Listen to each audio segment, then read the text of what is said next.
बिस्मिल्लाहिर्रहमानिर्रहीम।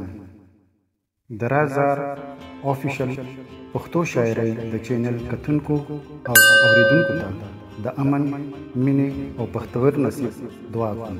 السلام علیکم ورحمت الله وبرکاتہ.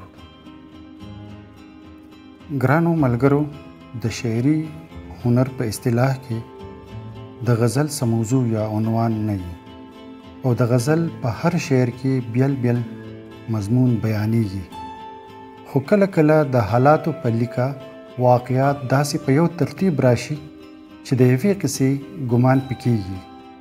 په موجوده حالاتو کې چې غیر چاپیره ګورم نو داسې ښکاري چې نه صرف په تهذیبي توګه انسان ډیر لاندې لاړو، بلکې د تمدن هره تیږه د انساني بنیاد نه لا پخکته روانه ده.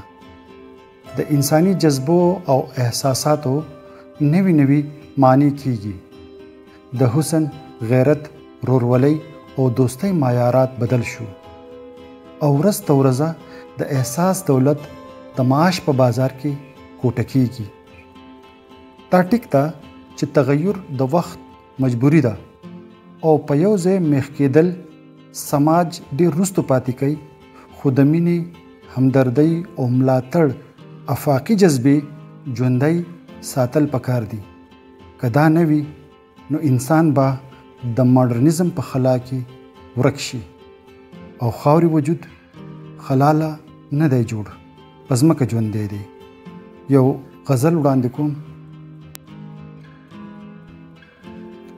د وفا نورې معنی کیږي دلته ورځ ته ورځه، د وفا نورې معنی کیږي دلته ورځ ته ورځه، مینه هوس ته راټیټیږي دلته ورځ ته ورځه.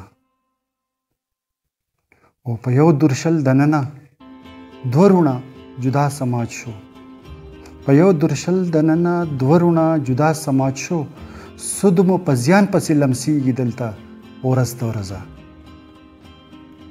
او د عزت وړ خلق په سپینه جامه وېرېدل، د عزت وړ خلق په سپینه جامه وېرېدل، دنګ شملې رانسکوريږي دلته ورځ ته ورځه.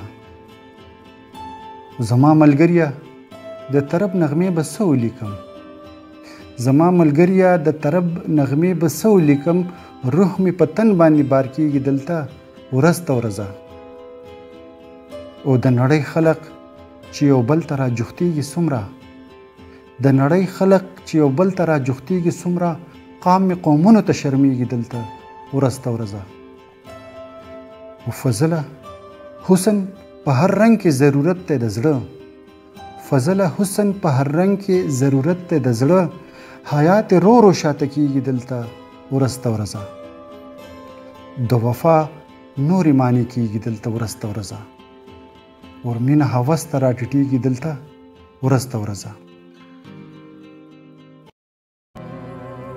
ګرانو ملګرو، اخلاص او مروت په انساني جذبو کې ډېر اعلی قدرونه دي، خو داسې ښکاري چې د نوې زمانې بادونه په دې قدرونو خره نغلو.